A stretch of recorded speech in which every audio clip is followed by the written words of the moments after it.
sin instructivo.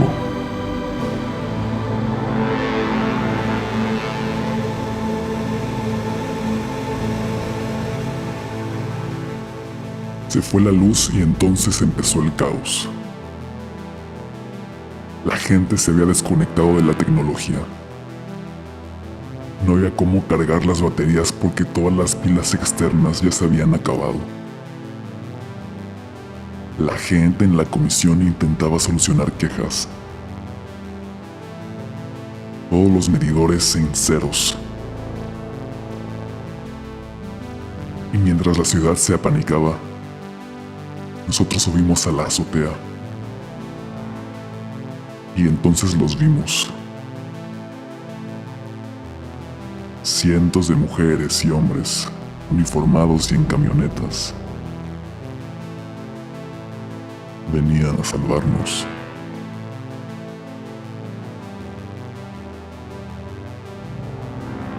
Esto es Sin Instructivo.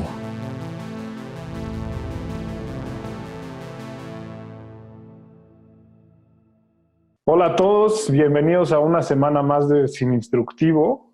La verdad es que han sido semanas increíbles, hemos platicado con gente muy interesante y hoy tenemos en este programa a una persona increíblemente interesante y un experto en el sector eléctrico de México sobre todo, ¿no?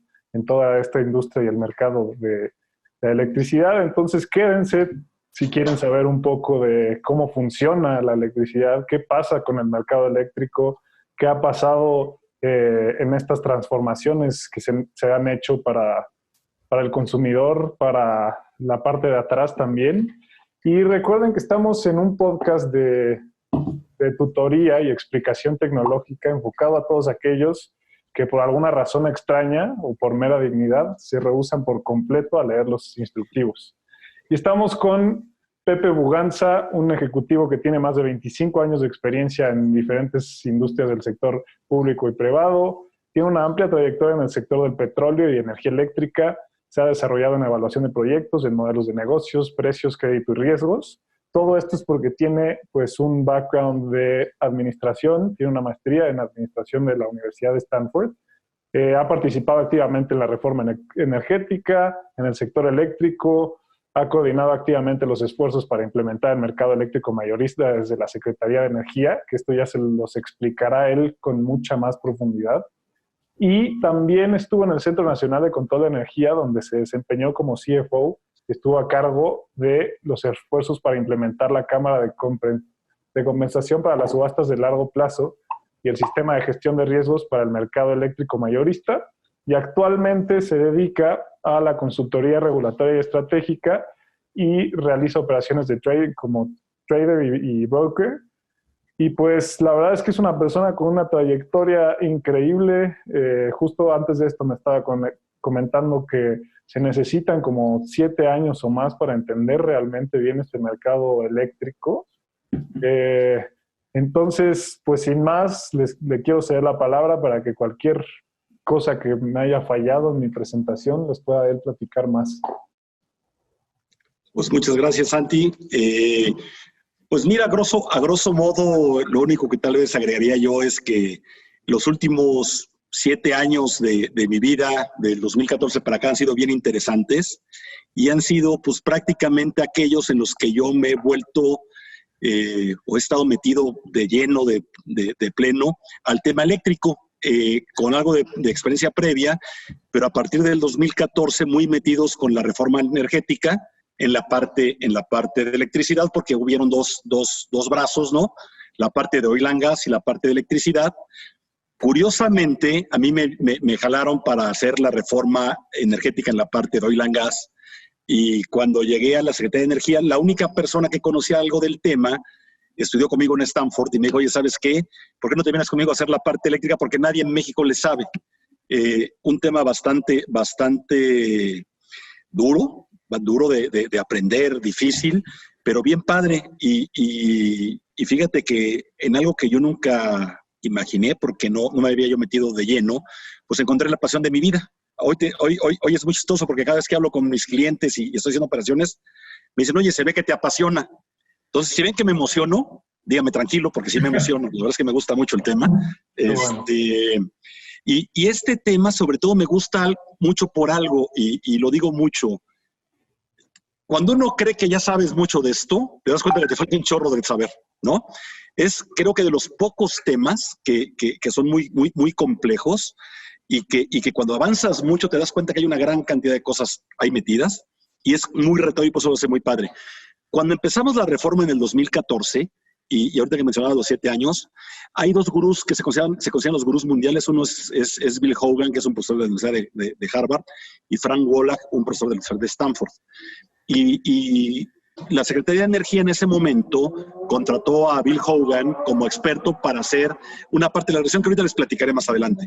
Lo interesante es que Bill Hogan, estando entrevistado, lo que comentaba es exactamente eso. Dicen, oigan, un mercado eléctrico, ¿qué es eso? Dicen, miren, un mercado eléctrico no lo voy a escribir tanto ahorita, porque los que son expertos en mercados eléctricos se han metido 7 años de lleno y apenas lo empiezan a entender.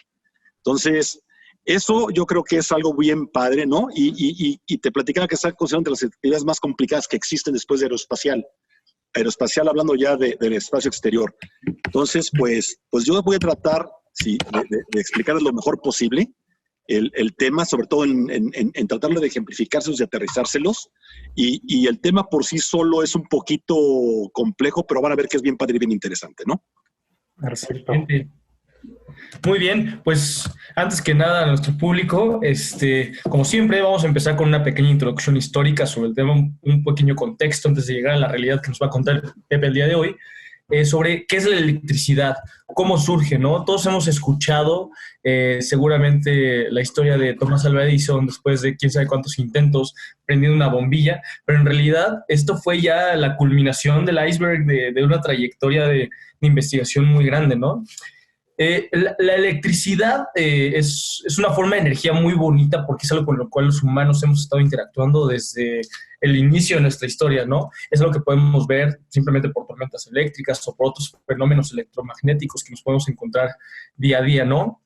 Entonces, todo esto se remonta a inicios del año 600 a.C., donde Tales de Mileto reconoció el hecho de que el ámbar, al ser frotado uno con otro, empezaba a generar ciertos efectos de atracción sobre algunos objetos, ¿no? Que el día de hoy pues, vemos como, claro, pues tiene ahí un tema como un imán, ¿no? Por así decirlo.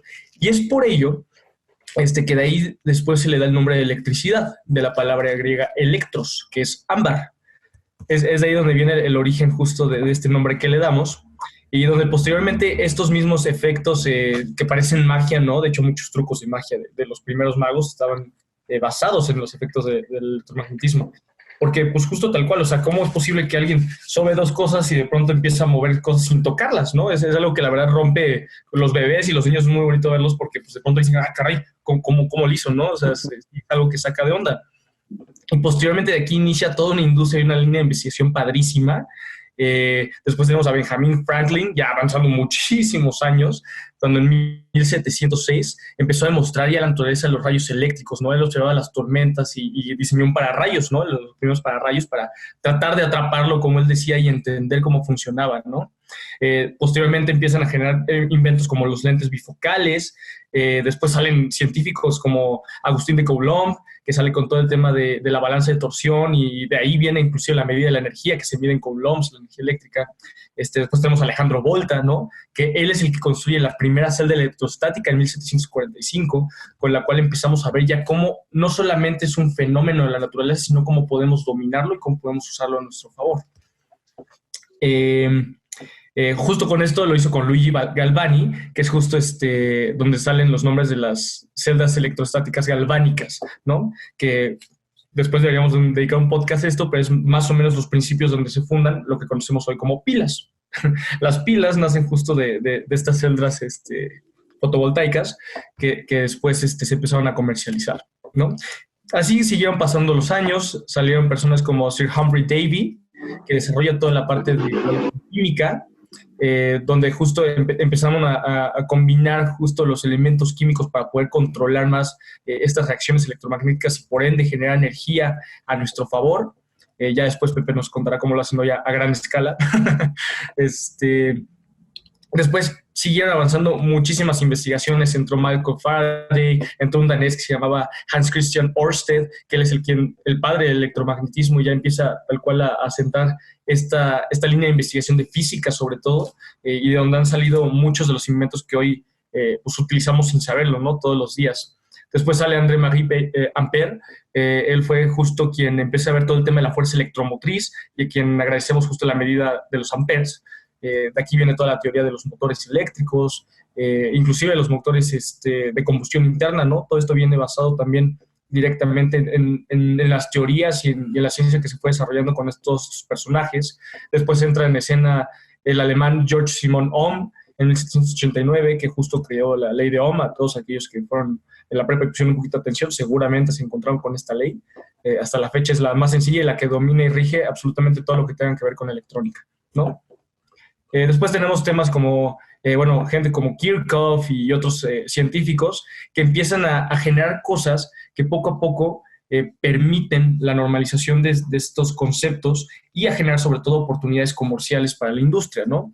Es de aquí, por ejemplo, que nace el telégrafo, que nos permite empezar a transmitir información a través de pulsos eléctricos y donde se empieza a ver por primera vez una red tal cual que cubre vastas áreas, y en este caso que nos permitía comunicarnos, pero sobre todo una red que a través de la electricidad empieza a cambiar la forma en la cual los humanos empiezan a interactuar. Este es el inicio fundamental de donde surge todo este tema de los mercados eléctricos. Ahí fue donde muchos visionarios ven la primera oportunidad, donde entran ya después en escena, ahora sí, Thomas Alva Edison y otros científicos que se dedican a ver justo cómo podemos aprovechar la electricidad de otra forma, no como el telégrafo, pero sí el mismo concepto de tener una red que nos conecta a todos, que nos permita de alguna manera brindar energía a las personas y permitirles explotar el tema de la electricidad, ¿no? En su momento todavía no lo tenían bien adquirido hasta que fue en 1881,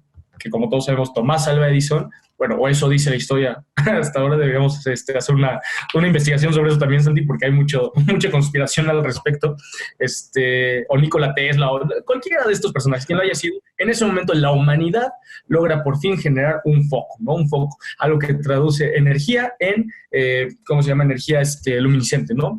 Es decir, en ese momento el ser humano por primera vez en su vida pasó del hecho de decir, necesito una vela para leer, a ver algo distinto, ¿no? A tener algo que por arte, tal cual era como magia, o sea, en su momento fue una revolución de verdad impresionante. En la feria de Chicago, cuando llegaron todos y de pronto vieron que no había velas y todo estaba en absoluta oscuridad, y en eso fue cuando ¿cómo se llama este señor? George, qué buena investigación hizo él. El competidor justo de Thomas Alva Edison, a quien le dieron el contrato para esa feria, prende todo con focos, ¿no? Y de pronto la gente se queda impactada de que está saliendo luz de pequeñas bolitas, ¿no? Digo, muchos ya habían escuchado sobre ese concepto, pero es la primera vez que en un evento de magnitudes grande, pues un público se queda anonadado viendo que pues, no había velas y de pronto empieza a haber muchas bolitas por todos lados que generan luz y no se apagan, ¿no? Y no se gastan. Hasta se asomaban para ver de dónde le caía la cera. Decían, no, es que seguramente hay una vela por dentro y la van cambiando y no. Se dan cuenta que en verdad hay algo mágico ahí que por detrás es ciencia, que sucede y cambió la forma en la que los humanos interactuamos con la noche, con el horario nocturno y en la forma en la que empezamos a ver, ¿no? Digamos, ahora sí que el mundo, ¿no? En este momento fue un cambio drástico para todos. Y fue ya posterior a eso que justo se empiezan a pelear ya, así como se llaman las guerras eléctricas, de quién iba a ser el proveedor de energía para el país, qué estados, cuáles iban a ser los medios de transporte, si iba a ser a través de corriente directa o corriente alterna, también hay todo un tema, ¿no? Peleando. Y es justo en estos orígenes donde el mundo empieza a encontrar pues nuevas formas de generar energía, ¿no? Inclusive empezaron a buscar formas con cascadas, ¿no? Las cataratas del Niágara, inclusive las llegaron a utilizar para poder generar energía. Y es un tema que ha ido evolucionando hasta que el día de hoy tenemos expertos luchando por brindar energía a los hogares, como lo es Pepe, y que el día de hoy nos va a contar cómo funciona esto. Entonces, Pepe, yo te quiero preguntar, ¿qué es el mercado eléctrico? ¿Cómo funciona? A ver, cuéntanos un poquito de estos 7 años en este poco tiempo que tenemos. Correcto, con mucho gusto, Sebastián. De hecho, fíjate que antes de entrarle al mercado eléctrico, voy a poner un poquito cómo opera un sistema eléctrico porque se va a necesitar entender para poder entender la otra parte. Un sistema eléctrico como tal es un sistema que cuenta de varios elementos.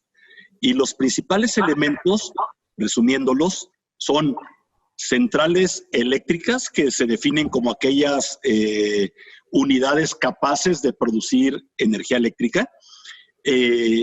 Y se tienen otros elementos como son las redes de transmisión. Las redes de transmisión, digamos que son las grandes autopistas que llevan la energía de estas centrales eléctricas donde están localizadas a través de las grandes áreas, los grandes territorios, para llevarlas de ciudad a ciudad. Es decir, si ustedes van en las carreteras y vienen de Querétaro a México o México a Puebla, van a ver que pasan unos cables, ¿no? Esas son las líneas de transmisión que transportan, son las autopistas de energía, la energía de las centrales eléctricas a los centros de consumo, y luego existen las redes generales de distribución, que son redes que las llevan a los hogares. Ahorita voy particularizando un poquito porque esto también depende del nivel de tensión con el que se transporta la energía eléctrica. Hay otros elementos, obviamente intermedios, que son las subestaciones eléctricas, que sirven para inyectar la energía de la planta generadora, subirle el voltaje para poder transportar la energía o bajar el voltaje. ¿Por qué se hace esto? ¿Y por qué se requieren estos elementos? Se requieren porque la central generadora, típicamente, ¿qué es una central generadora? Quitando las renovables, ¿qué es una central generadora típica firme? De energía firme, que es producir energía con algún combustible primario, ¿sí? Llámese combustóleo, gas, diésel, carbón, el que fuera. Lo que hace es, este combustible mueve una turbina, como una turbina de aviones literalmente, es el equiparable, mueve una turbina, y esta turbina está metida dentro de unos imanes. Entonces mueve la turbina, la revoluciona de tal suerte que este imán empieza a hacer un campo electromagnético, que es el que tú comentas. Este campo electromagnético produce energía eléctrica. Entonces, está produciendo energía eléctrica y la unidad de producción que se toma para este efecto es el megawatt hora, ¿sale? Es el megawatt que produzco cada hora de energía eléctrica. Ahora, para poder transportar esta energía que producen esas unidades, porque ese es el nombre técnico de estas máquinas, cada unidad tiene una capacidad X de producir X número de megawatts por hora, o sea, por cada hora, se producen, las inyectan a una subestación, y esta subestación a través de transformadores lo que hacen es subir el voltaje. ¿Por qué subes el voltaje? Y siendo este un foro tecnológico, vamos a hacer la comparación con TI, con tecnologías de información. Funciona prácticamente igual que un archivo zip. Al subir el voltaje, la cantidad de electrones los empaquetas. Entonces, a mayor voltaje, los electrones van más empaquetados, y al empaquetarlos puedes transportar más electrones, ¿va? Entonces, por ejemplo, una línea de 400 kV, que es de 400 kilovoltios de tensión, que es muy alta, lo que hace es que puedes transportar una gran cantidad de megawatts por esa energía en poco espacio, ¿sale? Entonces, a la hora de transformarlo, lo empaquetas, haces el zip, ¿no?, de tu archivo, sí, como al cual en TI, y lo metes. Haces que viaje, porque si no, ibas a requerir mucha infraestructura para poderlo transportar, o sea, muchos de estos cables para poderlos transportar, para poder transportar la energía. Llegan a las ciudades, y en las ciudades, en las casas no puedes consumir alta tensión porque los aparatos volarían. Es decir, imagínate, en una casa consumes a 220 voltios, sí, y te estoy hablando que lo estás transportando a 400,000 voltios. Okay. O sea, es una locura superior, es 2,000 veces arriba, ¿no? Entonces, la empaquetas, la mandas, y luego, al llegar a las zonas, esas subestaciones las vas transformando y las vas desempaquetando para meter en las redes de distribución que tienen menor capacidad y menor voltaje, ¿va? Entonces, todos estos elementos hacen un sistema eléctrico. Ahora, lo interesante de estos sistemas son dos cosas, y ahí viene lo padre. Lo padre es, el sistema es un sistema mallado.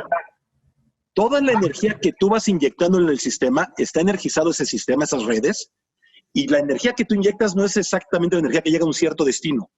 Lo único que están haciendo las centrales generadoras es energizar ese sistema. Que ese sistema siempre esté energizado, ¿sale?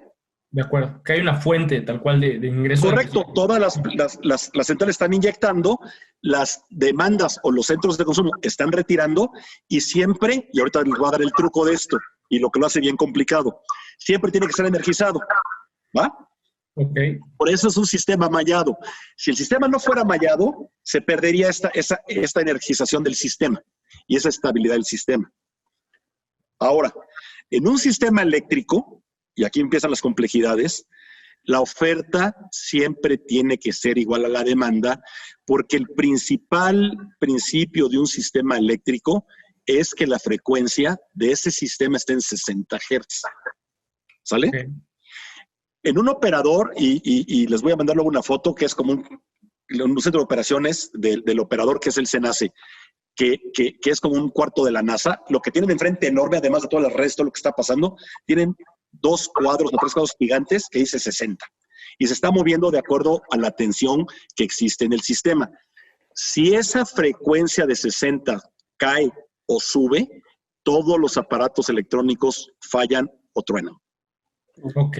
Entonces, la única... ¿Perdón? Son como picos de voltajes que podrían llegar a ser. Son como picos de voltaje que no puedes permitir. Entonces, por eso lo tienes que mantener en 60 Hz, correcto. ¿Sale? Todo lo que el operador del sistema tiene que hacer es cuidar que siempre esos 60 Hz se cumplan. Ahora la pregunta es, fíjense qué padre, imagínense que en una hora empieza el Super Bowl y todo el mundo prende la luz, la tele, la luz, el refri, y empiezan a meter el microondas. ¿Qué pasaría con la demanda? Se eleva. Oferta siempre igual a demanda, acuérdense. ¿Y qué pasa? Que de pronto se le ocurre a todo el mundo apagar la luz y se cae la demanda brutalmente. Se tornan los aparatos. Entonces, el operador tiene que mantener en todo instante la frecuencia igual a 60 Hz. Entonces, yo tengo que estar haciendo que todos los generadores estén produciendo exactamente en este país, en México o en cualquier país del mundo, lo que se demande. Okay. Ahora, esto me doy un poquito para atrás, entienden por qué la red está energizada. La red tiene que estar energizada de tal suerte que esa frecuencia siempre se cumpla. ¿Sale? Entonces tú tienes que cuidar que todo el mundo inyecte. Es difícil cuidar a quien retira, ¿no? Porque la demanda retira. Hay países que sí hay una cosa que se llama demanda controlada, pero imaginemos que no existe. Lo que tienes que tener más claro es cómo controlas la producción, cómo haces que suba o que baje, ¿va? Entonces, un sistema eléctrico funciona de tal suerte que se tiene que operar siempre a 60 Hz y es lo que lo hace bien difícil, ¿sale? Para poderlo operar a ese nivel de tensión, los operadores tienen que cuidar casi 1.600.000 variables 5-minutalmente. Y estar optimizando esas variables para que esto ocurra por todos los famosos elementos de la red. ¿Por qué tantas variables? Hay muchas centrales eléctricas, ¿no? Para no poner datos duros, hay muchas centrales eléctricas. Sí. El sistema en México demanda alrededor de 30 y tantos mil megawatts hora promedio, ¿sale? Pensamos en el número 37.000 megawatts hora promedio. Entonces, pero hay demandas mínimas que llegan a bajar a 18.000, 16.000. Entonces, hay unos picos de demanda fabulosos que tienes que ir cuidando, ¿va? Okay. Hay una gran cantidad de redes de transmisión. Hay una gran cantidad de subestaciones. Cada subestación tiene una gran cantidad de elementos que hay que ir cuidando, que son los buses donde se conectan las líneas, las cuchillas donde se corta la energía para evitar que pase cuando hay excesos y una serie de cosas, ¿va? Así, tal cual funciona un sistema eléctrico. Y es lo que lo hace bien padre. No sé si hasta ahí tengan alguna duda o alguna... Claro, pues la verdad estoy un poco impactado porque creo que al final del día es casi como que hay alguien que está como de ya subió, baja, sube, baja. Todo el día. Tienes que jugar con 1,5 millones de variables y un día los voy a invitar al centro de operación del CENACE que nos dejen entrar. Digo, la verdad es que lo hicimos nosotros de la parte del mercado ahí. Y es como estar en la NASA, van a ver que es algo brutalmente complejo y ahí tienes todo lo que está pasando exactamente en cada red de transmisión, en cada elemento de la red. Y vuelvo a lo mismo, con una cosa enorme que dice 60. Claro. Cuando esto dice 60.05, alarma, ¿no? Bájenle. Cuando dice 59.995, súbele, ¿no?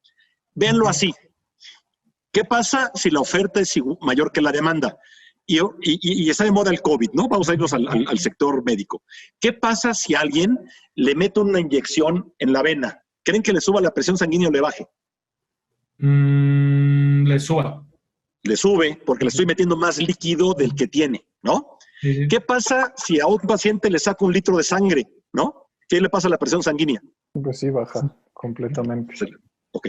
Entonces, si la producción de energía es mayor que la demanda, ¿qué pasaría con la frecuencia?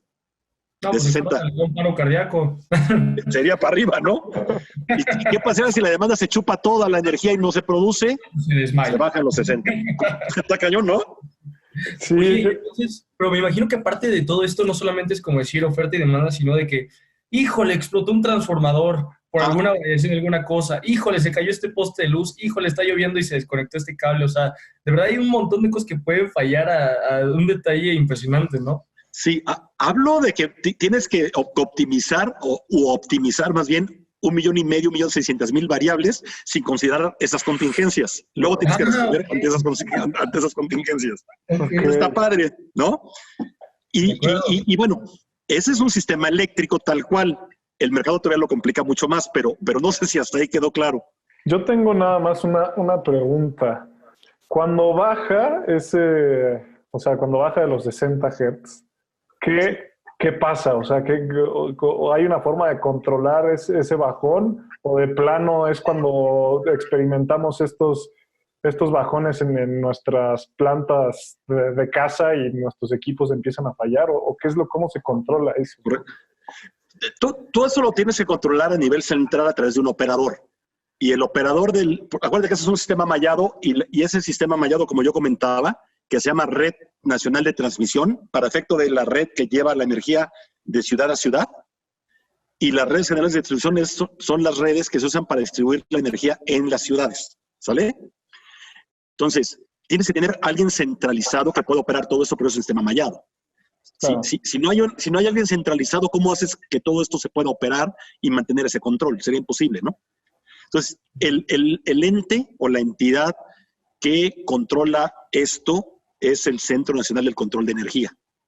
El Centro Nacional de Control de Energía lo creamos en forma independiente con la reforma energética en el mes de agosto, creo que fue el 28 de agosto, si no me falla la memoria, del año 2014.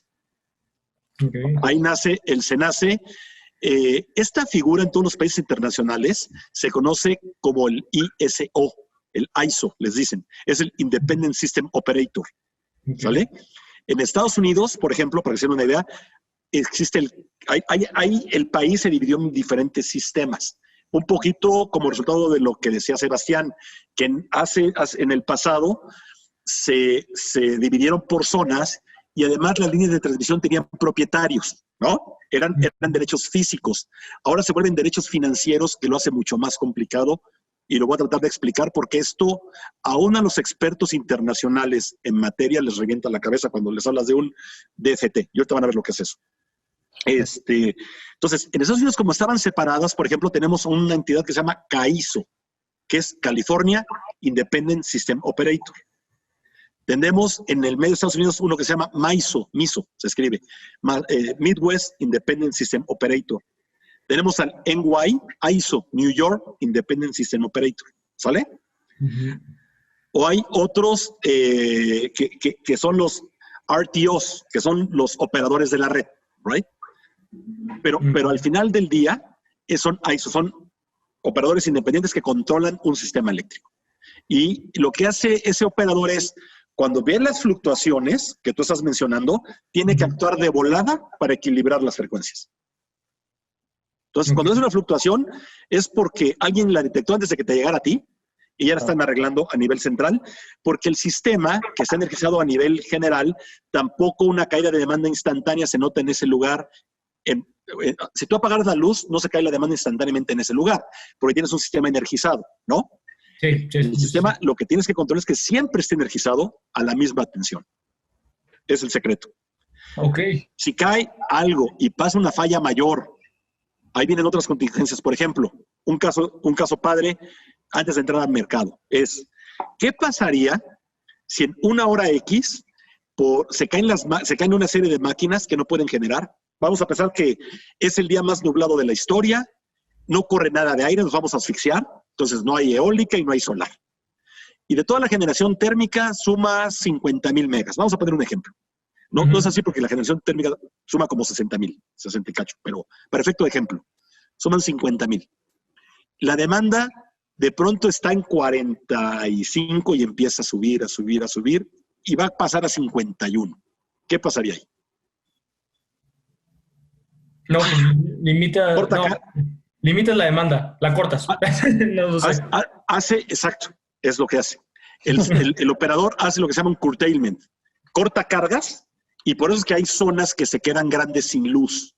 Okay. ¿Vieron un apagón enorme que hubo en Mérida el año pasado que duró muchas horas? Uno que hubo en Monterrey, fue eso. La demanda sobrepasó, porque aparte hay un tema de transmisión que aquí no estoy metiendo para no complicar más la historia. ¿Qué pasó pero lo voy a meter. A ver, ¿qué pasó en Mérida? Las redes de transmisión tienen una capacidad y subió tanto la temperatura que la producción de energía local no satisfacía la demanda de acá ni la energía que entraba, digamos que se importaba del resto de la República.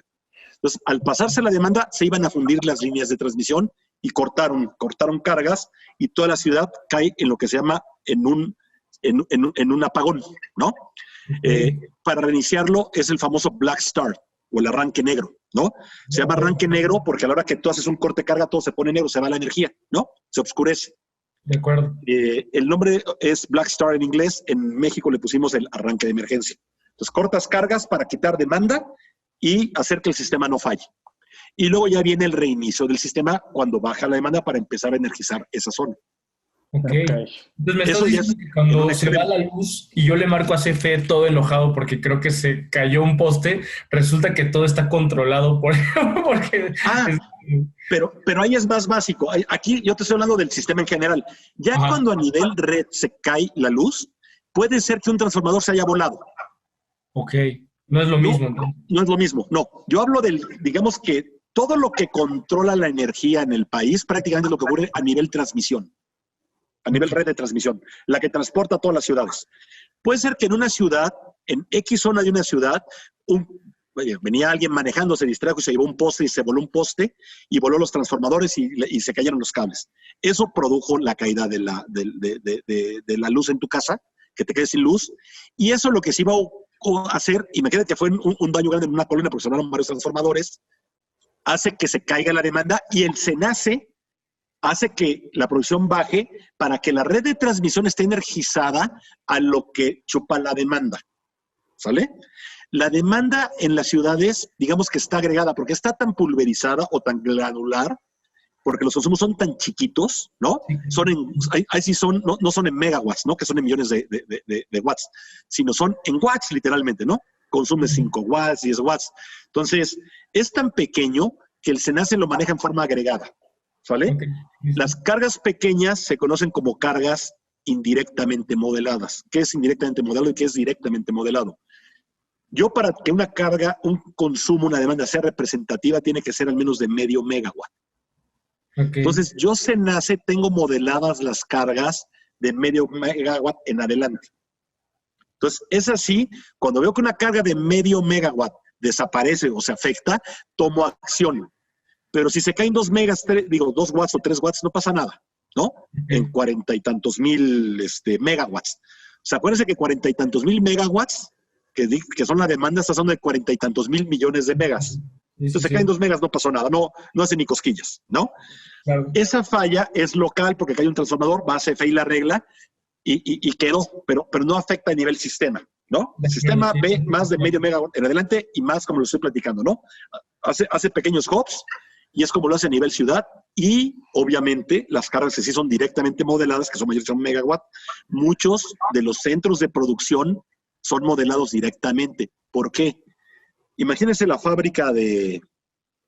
Voy a dar un nombre de alguien que no sea cliente mío. La fábrica de... Va a estar difícil. ¿Perdón? Bueno, la de Kia, ¿no? Okay. Kia, imaginemos que consume, voy a dar un número también al azar, 50 megas hora. Es un chorro de energía. 50 megas de 37,000 es un porcentaje muy relevante de la demanda. Esa fábrica es directamente modelada y si esa fábrica para, en cuanto empieza a bajar producción, el SENACE empieza a tomar acciones así. ¿Por qué? Porque sí afecta directamente en toda la energía que hay en el sistema. De acuerdo. ¿Vale? Sí. Si se va el sistema, la energía en un edificio de 10 departamentos que van a sumar, voy a ponerle un número, 1,000 kilos, o sea que es 0.0 o algo megas, no pinta, ¿no? No hace daño. ¿Sale? Oye, y una duda, ¿esto tiene que ver entonces, como tú dices, que van agregando por zonas para que las cargas sean representativas y ya poder modelar las demandas por estas zonas que ya juntas sí importan? ¿Es así como se definen también entonces los costos y las tarifas a través de CFE para lo que pagamos? Porque digo, me ha pasado a mí que mis vecinos, bueno, los que vivían antes que yo en el departamento, cayeron en el famoso DAC, que es la tarifa de alto consumo, La y pues DAC. estaban llegando recibos de 3,000 pesos de luz, ¿no? Y mi vecino de enfrente pagaba 70 pesos. O sea, ¿cómo cambian estas, cómo cambian estas tarifas por zona? Ahorita que me vaya a mercado, dame medio segundo y paso a mercado y regreso con esa. Adelante.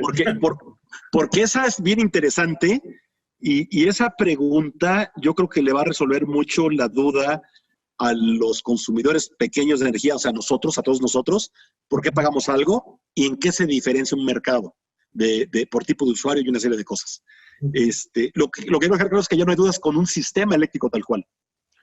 Creo que no, creo que claro. Es complejísimo, pero sí, no, está claro. Creo que todavía me faltará visualizarlo en algún momento para acabarlo de entender también. Bueno, ahorita que entre a mercado, voy a hacer esto que acabo de decir, lo voy a retomar y lo voy a hacer mucho más complicado. Y por favor, váyame diciendo, lo voy a tratar de hacer lo más fácil posible, pero por sí solo es bien complicado. Entonces me van diciendo, Pepe, aguántame, explícame esto de nuevo y luego feliz de la vida. ¿Va? Perfecto, muchas gracias.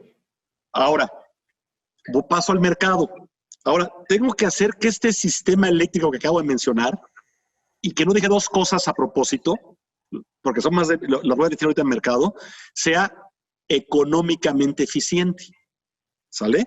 Entonces, tengo que hacer que la energía que yo llevo a los usuarios y vendo sea lo más barata posible.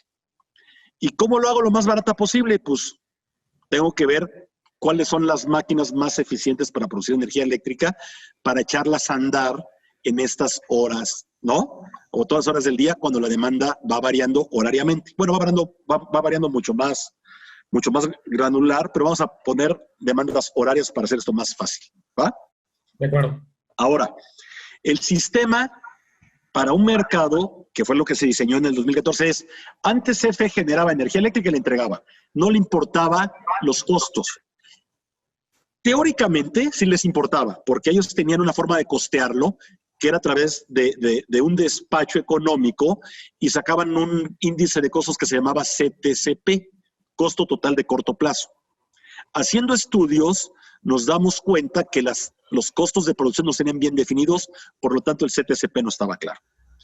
Cuando hacemos el mercado nace con la premisa y es bien importante, y eso toca un poquito los últimos eventos de los documentos que sacó el gobierno, que no quiero entrar al tema político, pero sí explicar por qué este tema es importante. Es la energía eléctrica, porque además, espérame, otra cosa bien importante que les voy a explicar ya en mercado. Ustedes no nada más compran energía, compran una serie de productos que se llaman productos asociados que se requieren para tener energía eléctrica y para poder tener luz. Ahorita se los platico. Entonces, la energía eléctrica, tú vas a tratar de conseguir la energía eléctrica más barata de estas centrales de generación, ¿no? Que se llaman centrales eléctricas, Sí. de acuerdo a las más eficientes. Pero siempre tienes que observar una cosa bien importante, que el sistema no pierda confiabilidad. ¿A qué voy? Tú vas a tomar la energía más barata posible, siempre y cuando sea factible llevarla a las zonas de consumo y que el sistema no sufra daños. Si el sistema no sufra daños es que las subestaciones no sufran daños, que las líneas de transmisión no sufran daños, etcétera, etcétera, etcétera. Es decir, económicamente eficiente, siempre y cuando el sistema eléctrico que definí anteriormente sea confiable y mantenga su integridad. ¿Va? De acuerdo. O sea, las restricciones técnicas entran dentro del modelo económico para que no haya problema. Exactamente. Metes todas las restricciones técnicas dentro del modelo económico para maximizar el modelo económico sujeto a las restricciones técnicas, considerando los elementos del sistema. Y Tal que cual le lo meten un dices. simplex ahí ya. ¿Mande? Le meten ahí un simplex cualquiera en Excel y ya, ¿no? No, imagínate, se tienen que optimizar ahí sí ya más de 2 millones de variables. Okay, Sí, no, sí, totalmente. no. Entonces, ahora, ¿cómo haces? Y ahora sí vamos a entrar ya a mercado. ¿Cómo haces? A ver, un paso atrás. Yo dije hace rato que oferta igual a demanda todo el tiempo para tener 60 Hz. Sí. Imaginemos que a la hora 6 de la mañana la demanda es de 20, porque todo el mundo está dormido. A las 7 todo el mundo prende la luz para meterse a bañar, para hacer la comida. Y la demanda se va de 20 a 30. Y está variando en una curva horaria, ¿no? Que se puede ir de 18 a 37 en un día, ¿no? ¿Cómo hago para que nunca me falle energía y siempre pueda yo inyectar? O dejar de inyectar. Almacenas y... No hay almacenamiento en el sistema. No. Eso es lo interesante. El sistema no tiene almacenamiento. Un sistema eléctrico no almacena energía. Ya va a empezarlo a hacer en un futuro con las nuevas baterías, pero nunca ha almacenado energía. Le metes pronósticos por series de tiempo para ver cómo se comporta. Chan, chan, chan, está padre, ¿verdad? Bueno, lo que hago es, hicimos, es crear, para hacerlo eficiente, porque antes no ocurría, creamos un mercado de energía de corto plazo que se subdivide en 2 mercados, y no quiero entrar en lo que va a llegar. Ahorita se subdivide en 2 mercados. Este mercado de energía de corto plazo, que es solamente para energía, ahorita vamos a ver que hay otros productos en esto. Para energía eléctrica, se subdivide el mercado de corto plazo en 2 mercados. Uno se llama el mercado del día en adelanto y otro se llama el mercado de tiempo real. Okay. ¿Por qué se requieren esos 2 mercados? Por esto. Pensemos que hoy estamos consumiendo energía. Hoy están pasando las cosas. Hoy es lo que le pusimos como nombre el día de operación. Hoy están operándose las máquinas. ¿Va? Ayer se hizo el mercado del día en adelanto. ¿Por qué se hizo ayer? Porque ayer se hizo una previsión de demanda para el día de hoy. Okay. Y en función de la previsión de la demanda del día de hoy, yo corrí un proceso de optimización, ¿no? Tomando en cuenta las centrales más baratas y un proceso de confiabilidad y varios procesos que se llevan a cabo para decir qué centrales voy a asignar horariamente para hoy y cuáles voy a despachar. Entonces, yo ayer con un pronóstico de demanda decidí cuáles asignar para hoy y despacharlas. Y hago una vinculación financiera. Al decirles, vas a ir tú, ya los tuve listos. Además, ayer dije, ¿qué crees? Pues yo sé que en el tiempo real, o sea, hoy, la realidad me va a ser distinta que lo que yo preví en mi pronóstico, ¿no? Siempre ocurre, ¿no? Sí. Entonces, tengo que prever que va a haber una diferencia. Entonces, también lo que hago es asignar a centrales para dar reservas. ¿Qué significa esto? Asigno centrales para estar listas, para que puedan inyectar energía en cualquier momento que yo necesite para balancear la frecuencia del sistema. Ok, sí. Esas reservas se conocen, por eso que cuando compras, pagas tu luz, no nada más pagas luz o energía eléctrica. Esa es la energía eléctrica. Además, requieres las reservas para ese tipo de cosas. Esas reservas se conocen como servicios conexos. Ok. ¿Sale? Sí. Y un servicio conexo es la capacidad que tiene una central eléctrica para entregar energía en una unidad de tiempo X. O dejar de entregar energía en una unidad de tiempo X. Claro, ¿va? claro. Hay plantas que por su naturaleza y su infraestructura, vamos a decirlo de esta manera, pueden responder rapidísimo y hay un tipo de reserva dentro de los servicios conexos, por ejemplo, que se llama reserva de frecuencia. ¿Qué significa esto? Ante una caída de frecuencia, pueden inyectar de volada, ¿no? Okay. Y hay reservas dentro de estas también que se conocen como reservas rodantes y no rodantes. ¿Qué es una reserva rodante? Una reserva rodante es, tengo una máquina encendida, aguas. Para estar lista, la tengo que encender, tengo que prender el switch para que se prenda. Luego la tengo que acelerar para que revolucione y empiece a hacer este campo magnético que dije. Y ya que genere energía, se sincronice al punto inmediato anterior de inyectar energía a la red para que no inyecte. Digamos que está lista para inyectar, ya está todo listo, pero antes de que inyecte la tengo ahí. Entonces ya está la máquina rodando, está toda lista, y si la requiero, le digo, échame energía, le mete más el acelerador y ya inyecta energía. La no rodante es la que está apagada, y desde que está apagada la prendo y hace todo este show, puede inyectar. Y todo eso tiene un tiempo, ¿va? Okay, de acuerdo, sí. Entonces, todo eso lo opera también el SENACE, tiene que estar listo para responder con todo esto. Y todo este proceso que se corre tiene que ser lo más costo eficiente que se pueda. Seguimos hablando del mercado eléctrico del día anterior, ¿se llama? No, del corto plazo. Del día en adelanto. Ajá, del día en adelanto. Mercado eléctrico. Correcto. De acuerdo. Y las centrales eléctricas que tuve asignadas, o aquellas que, bueno, que están asignadas, sí, que hoy, que ya estoy operando, me inyectan energía, me están inyectando energía para esos deltas, para esas diferencias, en lo que se llama hoy el tiempo real. ¿Sale? Ok. Entonces, el mercado de tiempo real es el mercado en el que yo les pago por inyectarme cuando estoy operando. El Ok. de día en adelanto es cuando hago la vinculación financiera para que todo esté listo. La pregunta, que va a ser lógica la respuesta, espero, es ¿cuál mercado creen que tenga más volumen de operación? El de corto plazo, ¿no? Sí. Pero del día en el de corto plazo se divide en dos, el del día en adelanto y el de tiempo real. No, el de día en Real. adelante, obviamente. ¿Por qué? Pues porque el de tiempo real cubre solamente deltas, ¿no? Ah, claro. Exacto. Diferencias. El tiempo real, en teoría, el del día en adelanto, en teoría, si yo fuera buenísimo y le pegara mi demanda pronosticada, pues casi todo lo programo allá. O sea que, Pepe, me estás diciendo que básicamente cómo funciona esto es como lo hacen para las construcciones, ¿no? De que llega el SENACE así en su camioneta y dice, necesito 2 ingenieros eléctricos, necesito uno que me ayude con esto, uno con esto, y tú vente por si nos hace falta. Y se los lleva. Trabajan, los regresan y al día siguiente otra vez. Literal. Así es básicamente cómo funciona. 24/7. ¿Y qué Ahora pasa? imagínate la complejidad que hay ahí metida y luego para hacerlo económicamente viable. Ok.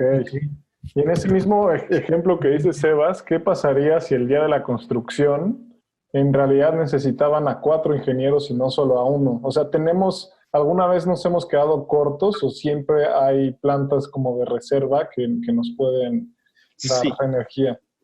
El SENACE, históricamente, por estudios, se ha visto que hay un margen de reserva que en cierto tiempo no va a salir más de ese margen para poder responder. Y ese margen de reserva lo fijan en un 13%. Es decir, que la demanda crezca de 0, o sea, se incremente abruptamente en 13% en un periodo de tiempo corto, no ocurre.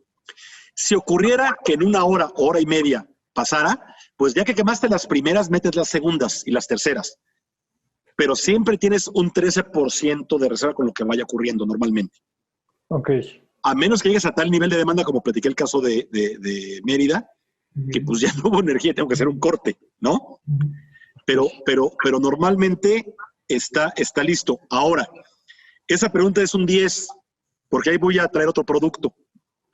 La energía, lo que tú pagas en tu cuenta, requiere otro producto que se llama potencia.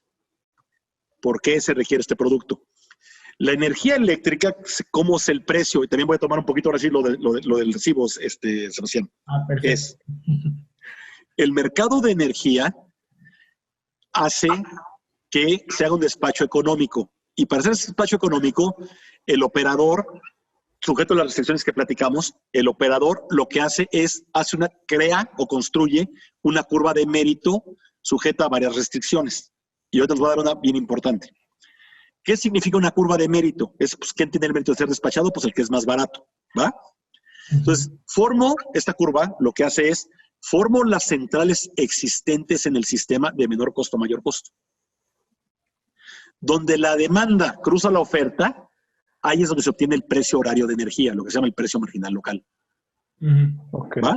Entonces, obviamente, como la demanda se va moviendo, pues va habiendo diferentes precios en el sistema, ¿no? Y también de acuerdo a la disponibilidad de las centrales. Pero pensemos que todas estén disponibles y que nunca varían, siempre sean las mismas ahí puestas. Lo que hace que cambie el precio sería la demanda, porque es la que está moviendo de mayor demanda a mayor demanda, y donde se cruza con la oferta en una hora dada es donde se obtiene el precio marginal local. Okay. ¿Sale? Wow. Las centrales eléctricas están obligadas por ley a ofertar sus costos, y subrayan esta parte, variables de operación. No ofertan el precio que se les ocurre, ofertan sus costos. Es decir, ellos lo que dicen es, a mí producir 1 megawatt me cuesta tanto y eso es lo que ofrecen. Y hay una curva de costos que tiene hasta 11 segmentos de costos de acuerdo al nivel de generación, porque así funcionan las turbinas. Es como una curva económica de costo promedio, ¿no? Que luego primero va bajando y luego sube. Okay. Y esos costos se afectan por 3 segmentos prácticamente de inicio, que es lo que decíamos hace rato, arranque, operación en vacío, que es hasta donde te inyectas, y de la curva de costos de la propia central. Entonces, Ok. ¿qué pasa cuando te vende alguien energía? Están cubriendo los costos variables. Entonces, ¿qué pasaría? Pensemos una cosa muy loca. Si todas las centrales tuvieran el mismo nivel de eficiencia, pensemos que a todas las centrales tuvieran un costo de producción de energía eléctrica de 300 pesos. Ujú. ¿Sale? El costo es la eficiencia de la máquina, el costo del combustible que usan. Pensemos que todas son de gas, para hacerlo igual, ¿no? Ok, ok, de Todas son acuerdo. centrales de gas. El costo de transporte del gas, porque lo tienes que meter de Estados Unidos. Tú compras la molécula en Oaxaca, por ejemplo, o la compras en Henry Hub y la tienes que transportar a tu centro de producción. Pensemos que el costo de transporte es el mismo, son los costos variables, ¿sale? Ujú. Pensemos que esa suma de esos tres componentes te da 300 pesos en todas. Entonces, pues tu curva de costos, tu curva de metros es plana, no hay diferencia, ¿no? Siempre va a ser el mismo costo. Entonces, nadie ganaría lana, porque ganan lana, al cruzarse oferta con demanda, ganan lana en energía los que cobran abajo de donde se cruzó la demanda, que es más cara, ¿estás de acuerdo? Sí, O sea, si una producen 100 y la demanda se cruzó en una que produce 200, pues todas estas ganan lana. Pero si son iguales, no hay lana, no hay dinero, no ganarían dinero. sí. Entonces, ¿cuál sería el incentivo de invertir si no ganas lana? Es lo que te iba a preguntar. También, o sea, que todos los costos fijos no los pueden amortizar ni digamos, ni contribuir a lo que ofertan al sistema eléctrico, sino que esos costos los adquieren tal cual los inversionistas que le meten la infraestructura a los operadores de las plantas, ¿no? ¿Y cómo recuperas esa lana? Pues supongo que a los siguientes 100 años, ¿no? Así no sé. No. Imagínate que siempre son en los mismos costos marginales, nunca la recuperarías. Ah, no, claro, La, sí. recu- No la sobre- recuperas a través del producto potencia. Ok, El a ver. producto potencia lo que hace es el producto que logra que tú cubras tus costos fijos. ¿Por qué? ¿Y cómo se aprecia la potencia? Hay una forma muy compleja de apreciar la potencia, pero la potencia, el chiste, lo que busca particularmente es que exista la suficiente capacidad instalada en el sistema para que tú puedas suministrar siempre las 100 horas más críticas del sistema.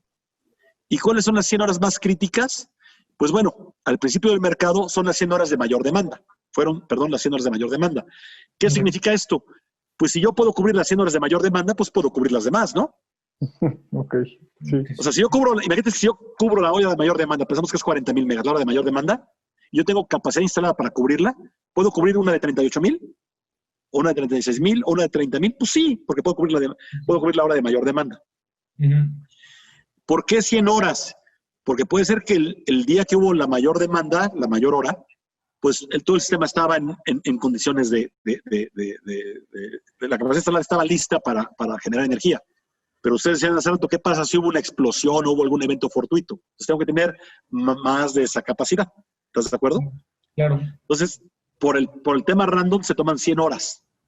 Sí. Y además se toma un margen de reserva, es decir, si las 100 horas de mayor demanda estuvieron en cierto nivel, yo tomo un margen adicional de capacidad instalada para siempre tener la capacidad que me pueda satisfacer la demanda de tal forma que no tenga apagones. Esa es la política. Y esa capacidad o ese valor de potencia va en función de la capacidad existente. Es decir, si hubiera una demanda máxima de 40,000 megas y tengo una capacidad de 100,000 megas, ¿requiero más plantas? No. Pues, realmente. estoy sobrado. ¿Cuál sería el precio de potencia? Cero. Hay una curva de precio de potencia. ¿Sale? De mercado igual. ¿Por qué? Pues no requiero pagar potencia porque hay exceso de potencia. ¿Qué pasaría si ya no hay? ¿Cuánto pagarías por tener una planta para no tener apagones en el país? Ah, bueno, lo que haga falta, ¿no? 2 veces lo que vale la planta. Ok. Es 2 veces el CONE. CONE significa Cost of New Entry, costo de nueva entrada. Ok, de acuerdo. Ese es el tope de la curva. Sí. La parte menor de la curva es 0.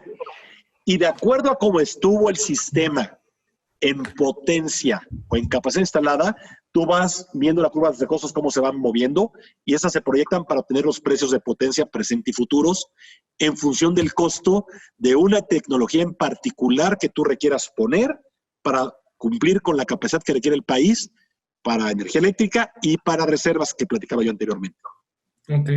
Entonces, tú en tu recibo de luz ya estás pagando, hay varias cosas, ya por lados que pagas energía, pagas potencia, pagas servicios conexos, que son las reservas, Ujú. Hay otra cosa que se ha hablado mucho que se llaman certificados de energía limpia. Que Eso es, hay, de hay energías un requisito de renovables. ley, perdón. ¿Son energías renovables? ¿Eso, las centrales que generan eso o algo así? El certificado de energía limpia prácticamente lo que busca es, un certificado de energía limpia es igual a un megawatt hora de consumo, y lo que busca es que parte de tu consumo sea producido por energías verdes. Entonces, Ok. hay requisitos de que parte de tu consumo tiene que venir de energías verdes y tienes que cumplir con eso. Entonces, para que esas plantas renovables fueran financieramente viables, porque no podían recuperar toda su inversión vía el mercado de energía y no dan potencia. ¿Por qué no dan potencia? Porque tú requieres que una central esté ahí lista prácticamente para inyectar energía cuando tú la requieras en un momento de esas contingencias. Entonces no podían dar potencia, se hizo el instrumento certificado de energía limpia para que tuvieran ingresos o para que cubrieran el costo nivelado de su generación. Es decir, mucho lo recuperan vía energía, pero lo que no recuperaban vía energía lo recuperaban vía el CEL. Entonces, el CEL es el mecanismo que te permite preciar ese costo, ¿no?, en el mercado para tú recuperar tu inversión como renovable. Ok. Entonces, tu consumo también lleva lo que es un CEL. Ahora, decíamos que tú tienes que transportar la energía Sí. por las redes de transmisión. Y tú tienes además que bajarlas a redes de distribución para llevarlas a tu casa. Eso cuesta, hay que darle mantenimiento, hay que invertir, hay que modernizar. Entonces, Claro. esos servicios también se pagan a través de una tarifa regulada. Ok. La transmisión tiene un costo regulado por cada megawatt que tú inyectes y por cada megawatt que tú retires, tiene un costo. ¿Y es Las redes uniforme? generales de distribución, igual. Correcto. ¿Es uniforme o va por zona también este Ah, costo? el costo de transmisión es uniforme porque es el sistema mallado Ok. de transmisión general, y a nivel local sí tienen un costo diferenciado. Y ese costo diferenciado tiene que ver con las pérdidas que existen en ciertas zonas. Hay zonas que hay dos tipos de pérdidas en la red, las técnicas y las no técnicas. Hay lugares físicos que tienen más pérdidas técnicas, se pierde más energía por las propias redes que están en mal estado. Y la capacidad de transporte es menor y eso hace que los costos de distribución sean mayores. Entonces, sí están diferenciados a nivel distribución.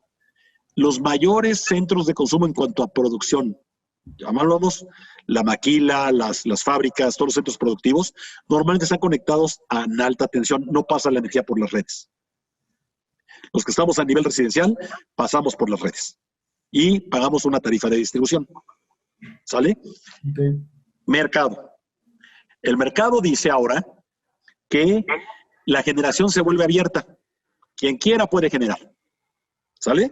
Y para poder hacer esto en terreno fijo, se partió a CFE, las empresas, bueno, se partió a CFE, que era el monopolio, verticalmente y horizontalmente. Verticalmente, como dijimos, a nivel sistema eléctrico, se genera la energía, se transporta, se distribuye y se consume, ¿no? Yendo del upstream al downstream, ¿no? Sí, sí, sí. Entonces, la CFE la partimos verticalmente en consecuencia, en generación, transmisión, distribución y suministro, ¿no? El suministro es el que entrega la energía. Y a su vez la partimos horizontalmente para que no fuera una empresa de generación grandotota, se partió en diferentes empresas de generación. ¿Va? Ok, de acuerdo, sí, sí, sí. Okay. El mercado eléctrico mayorista, al llamarse mayorista, se entiende que es para grandes consumidores de energía. Sería muy difícil para nosotros, con la complejidad que significa, con los sistemas que significa tener esto y con los riesgos que conlleva, que son brutales, poder hacer una acción de energía, ¿no? ¿Por qué? Porque para que se den una idea, la energía, hay 2.500 puntos de precios distintos en México. Y antes de entrar a esta parte, ¿por qué hay 2.500 puntos de precios distintos? Porque la capacidad de transporte tiene limitaciones y se hace congestión. Y esto hace que el despacho económico que yo mencioné anteriormente, que estaba sujeto a las restricciones físicas del sistema, pues sí hay restricciones físicas del sistema y hace que no se cumpla la curva de mérito tal cual. ¿Por qué? Porque no se puede transportar. Imaginemos que la energía más barata estuviera, toda la energía más barata y más eficiente estuviera en Sonora, sí, pero no la puedo meter a México. Entonces, como no la puedo transportar a México porque no entra en la línea, en el cable, tengo que poner centrales tal vez menos eficientes que generen para poder satisfacer la demanda. Claro. Esta congestión o el derecho o la obligación de pagar por congestión, hay otro instrumento que se llama el derecho financiero de transmisión. Que esto ya es bien complicado y lo voy a sacar el día de hoy de la explicación. Pero también o sea, si yo, lo único que voy a decir es esto, si yo le vendo a alguien energía, yo produzco energía en Sonora y le vendo a alguien energía en México, yo tengo un precio en Sonora, donde la estoy produciendo, y un precio muy distintivo en México.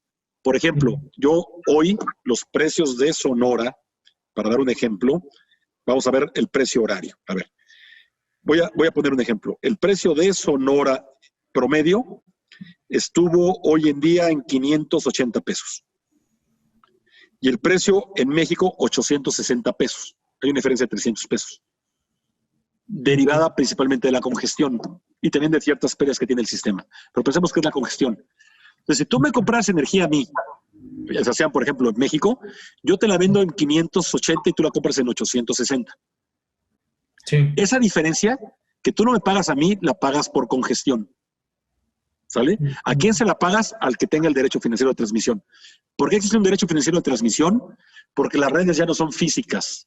Ya no hay alguien que sea dueño de la red. ¿Y por qué se hizo así? Porque si yo fuera el dueño de la red, pues yo puedo decir si entras o no entras a inyectar. Exacto. Saludos a Telmex. Exacto. Para que haya competencia y sea un terreno firme para todos, ¿qué tienes que hacer? Pues que todos puedan entrar con las mismas condiciones.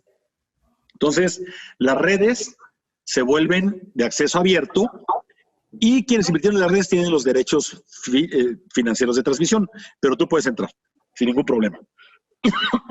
Se dieron unos derechos financieros de transmisión legados en función de quienes tenían en ese momento los usos de las redes. Y ahora quien desarrolla redes van a llevar derechos financieros y lo interesante es, cuando el mercado progrese, se van a poder subastar derechos financieros. Tú, Sebastián, puedes llegar a comprar un derecho financiero si tú así lo quieres. Ok, sí, de acuerdo. Se vuelve un mercado netamente financiero. ¿No sale? No tienes que meter tu energía, sacar energía. Tú simplemente puedes decir, bueno, yo quiero un derecho sobre esa red porque me va a dar lana. A la hora que yo optimizo mi sistema. Son algo así como 365 mil millones de posibilidades. Las que se necesitan para un punto, para optimizarlo. Entonces, pero quien lo optimice bien puede hacer dinero de ahí. Por eso es un mercado. Un mercado es para que económicamente se cree mucho valor y hayan diferentes entes que puedan sacar valor de todas las diferentes partes de este mercado.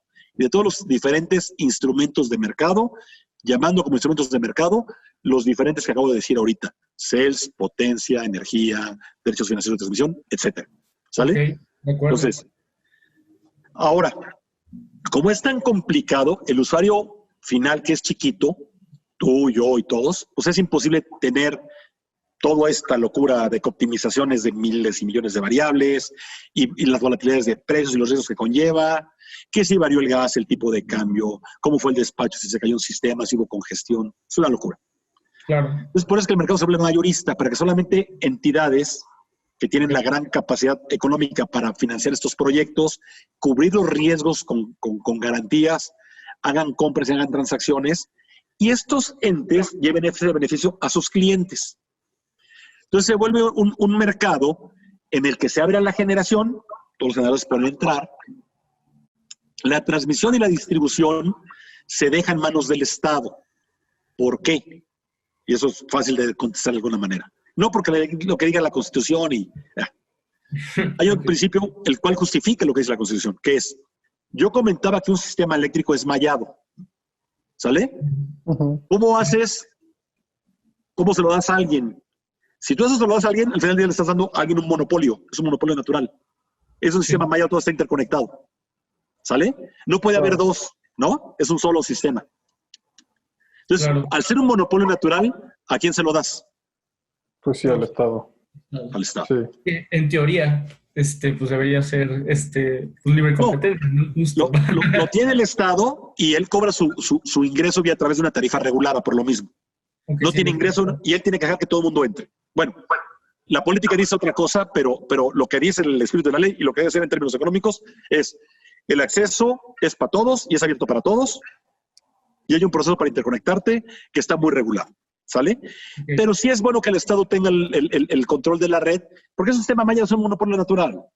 No le vas a dar un monopolio en particular, sería nonsense, ¿no? Ujú, claro. Igual la red de distribución es mallada. Entonces, esas se dejan como actividades del Estado, como se dejan en manos del Estado, pero el suministro, que es, digo, el que genera, digamos que es el que crea la energía eléctrica, el suministro es quien lo compra y quien la vende a los consumidores. Este también se abre. ¿Sale? Oh, ok. Se abre para grandes consumidores en mercado puro. Y un gran consumidor es aquel que tiene una demanda de 1 megawatt. ¿Sale? De 1 millón de watts. Sí, O lo sea, que nos aquel que explicabas, consuma por 1 millón de ejemplo, watts. esta fábrica y todo este tema, o sea, lo que nos explicabas, por ejemplo, una fábrica que sí consume arriba de 1 mega, puede entrar como un consumidor ahí, ¿no? A ese mercado. Correcto. Y ese se llama usuario calificado. Ok. De Ahora, acuerdo. como el mercado es nuevo, tú no les puedes quitar su derecho de haber estado en la figura que hoy en día tienen, que es un usuario básico. Un usuario básico es aquel chiquito que además, en aras de protegerlo porque es tan chiquito, se crea un suministrador regulado que es CFE, suministrador de servicios básicos, y se le ponen candados para que este amigo solamente pueda comprar bajo ciertas condiciones. Es decir, puede comprar en subastas que sean precios muy bajos, puede comprar a través de lo que era el contrato otorgado, que eran centrales muy eficientes del pasado, que se asignaron, para dar la energía más barata posible a los usuarios regulados. ¿Por qué? Porque tú imagínate, tú no tienes idea y un usuario, un suministrador de otro tipo te puede vender producto muy caro, ¿no? Y no vas a saber cómo moverte, porque eso es muy complicado. Y la otra es, si al suministrador de servicios básicos le dejas manos libres, pues también puede hacer lo que se le ocurra, y no necesariamente a favor del usuario final. Entonces, Claro. se candadeó y se le puso una tarifa regulada. Lo que se pagan hoy en día todos aquellos centros de consumo que están con CFE, suministrador de servicios básicos, chécate tu recibo, ya debe decir CFE, suministrador de servicios básicos, están pagando una tarifa regulada. Y esa tarifa va en función prácticamente de 2 cosas. La primera, de 3 cosas. La primera es la ubicación, ¿sale? Okay. ¿Dónde te encuentras? Hay 16 divisiones de distribución en el país en CFE. Y esto es para sacar los costos de distribución que comentábamos hace rato. Sí, ¿sale? De acuerdo al costo de infraestructura regional y de pérdidas que se tienen. Entonces, una es, lo principal es la ubicación geográfica. Estoy hablando a nivel distribución, Aguas. Sí, Las tarifas tienen distribución y alta tensión, pero bueno, se dividen. Y la primera división sería la tensión. ¿Estás en alta tensión, en media o en baja? ¿No? Ok. ¿Sale? La siguiente es la ubicación geográfica. ¿Sale? Y la ubicación geográfica principalmente por aquellos que estén en media y baja tensión, no por los que están en alta tensión. Los que están en alta tensión no les juega esta tarifa. Ok, de acuerdo. Y la tercera es el nivel de consumo. Entonces, caso de ustedes, mío, que vivimos en una casa, en un departamento, consumimos a 220 volts, ¿no? Sí, baja sí, tensión, ¿sale? Entonces, consumimos en México, estamos en la división de distribución central, que es la correspondiente a Valle de México, al nivel de tensión, baja tensión, ¿sale? Y el consumo, pues ahí viene si es drag o es cualquiera de las unos, ¿no? Sí, Si yo consumo poquito, soy uno. Si yo tengo una casa de 3,000 metros cuadrados, bueno, los voy a invitar porque si la tengo, ay, sí, ¿qué tal, Tengo una casa de 3,000 metros cuadrados con 2 albercas, con boliche y consumo una cantidad brutal de luz, y mi consumo es de 1 kilo, pues ya no soy un consumidor pequeño, ¿no? Claro. Mi nivel de consumo es alto. Entonces, ahí me voy a una tarifa tipo la DAC, por ejemplo, ¿no? Claro. O tengo aire acondicionado y toda la casa tengo climatizada y tengo 2,000 metros, mi nivel de consumo es alto, pues soy en mi nivel de consumo, la ubicación física y el nivel de tensión. Son los principales 3 drivers o los cajoncitos donde entra la tarifa que tú pagas, ¿sale? Claro. Okay, de acuerdo. Esa tarifa es regulada, hay una metodología establecida por la Comisión Reguladora de Energía de cómo se calcula. Nosotros la diseñamos apoyando a CFE, mucho del diseño como asesores externos, la sabemos modelar, y esta tarifa debería ser muy eficiente si CFE, suministradores de servicios básicos, compra energía eficientemente. La ley de la industria eléctrica dice lo siguiente. El suministrador de servicios básicos, quien sea o quien fuera, pensemos que hubiera otro, Sí. porque hay la posibilidad de que existan otros también, pero hoy en día nomás hay uno solamente puede comprar energía, potencia y estos productos. O sea, los demás productos que no son energía eléctrica que les comenté se llaman productos asociados, ¿va? Entonces, CFE, suministrador de servicios básicos, solamente puede comprar energía y productos asociados a través de 3 mecanismos. Contrato legado. Contrato legado es algo que firmó, un contrato que firmó CFE. Cuando empieza el mercado, ¿qué generación había? Pues la que ya había, no había generación nueva. La generación nueva toma 3, 5 años que se instale. Entonces, de esa generación que había, se asignaron las centrales más baratas para el suministro básico. ¿Sale? Esas centrales, como ya existían, se llaman centrales legadas. Entonces, CFE Suministro Básico firmó un contrato con esas centrales y ese contrato se llama contrato legado. Entonces, su energía la compra, los costos de generación son a través del contrato legado, energía y potencia, a través de subastas de largo plazo. Escuchamos hablar que hubieron subastas de largo plazo que se cancelaron por el gobierno actual. En esas subastas se obtuvieron cada año los precios internacionales más bajos. Es decir, para el año que se hizo la compra, porque fueron anuales, resultó el precio más bajo a nivel mundial por este mecanismo que diseñamos. Un éxito reconocido. Se cancelaron. Y la otra es los deltas a través del mercado de energía de corto plazo. Claro. ¿Qué tiene el mercado de energía de corto plazo? Es súper volátil. Lo que no quieres es tener volatilidad, quieres tener precios conocidos baratos a través de contratos. Solo para la audiencia, cuando hablas de las deltas, hablas de las variaciones en la demanda del sistema, ¿no? Las variaciones ya en el mercado de ese día, no del mercado del día. Correcto. Imagínate que el suministrador de servicios básicos, entre lo que contrató, para no tener contratado de más, contrató 36,000 megas, que es el 95% de su demanda, en promedio.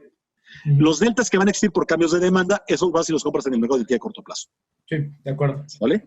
Y eso es como se precia, bueno, y de ahí, conforme haya comprado esos productos, se asignan los costos de acuerdo al tipo de consumo y se saca una tarifa. Las centrales eléctricas más eficientes que se compraron por contrato legado y por subasta se asignan al riego agrícola y al residencial de bajo consumo. O sea, todos los que tenemos un departamento chiquito, estamos beneficiados porque las plantas más eficientes son asignadas esas cosas a nosotros. Las más caras, aquellos grandes consumidores que consumen más energía y en teoría que tienen mejor poder adquisitivo. Léase DAC, comercial e industrial. Yo soy un ejemplo de que no es cierto. ¿Perdónese? Yo soy un ejemplo de que no es cierto y solamente me sangraba así el corazón cada vez que tenía que pagar el recibo de luz hasta que salimos. O sea, que no se cumple la relación económica que se asume, ¿no? Dentro de la tarifa. Bueno, tú hablas de tu oficina. Sí, no, ¿cuál oficina? En mi casa, fue horrible. Sí. ¿Pero pagabas mucho? Sí, pagaba muchísimo. ¿Pero eras DAC o qué? Las personas anteriores salieron DAC para aquellos que no ven la cara, si se van a mudar a un nuevo lugar, chequen cómo está el recibo de luz. Porque correcto, chequen consumo y hay que ir a CFE, correcto. Y para salir de la tarifa DAC, sin importar que les expliques que tú no fuiste, toma 6 bimestres que tú cumplas un promedio menor al regulado de la tarifa para que salgas. Es decir, no cambia bimestre con bimestre tu tarifa, sino que se cumpla durante un año. Entonces, abusados, porque a mí me pasó. Tendrían la obligación de checar la medición la gente de CFE, pero bueno, sí, estoy de acuerdo. Ya no vamos a politizar la discusión, pero efectivamente, la tarifa DAC lo que te está haciendo, como lo comenté, es asignar para ese grupo tarifario centrales menos eficientes, o sea, generación de energía eléctrica más cara, y a la hora que la multiplicas por el consumo, que no tenía un subsidio, además una parte subsidiada, pues te pega durísimo. La tarifa residencial y agrícola ocupan las centrales más eficientes y tiene un componente de subsidio. Entonces, por eso es que te cuesta mucho menos. ¿No? Los costos de generación son brutalmente radicales de una central eficiente a una central no eficiente. Miren, una central eficiente, que el punto de máxima eficiencia de generación de una central de ciclo combinado de gas debe de estar sobre el heat rate, que se llama el punto de máxima eficiencia, de 6, y el gas, si vale $2, y tú multiplicas $2 por 6, se requieren 6 MMBTUs de gas Eso es el hit rate, para producir 1 megawatt de energía en una hora, ¿no?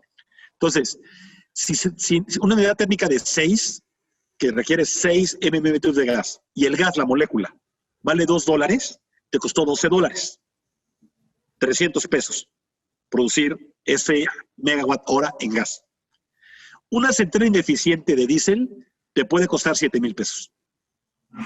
Ok.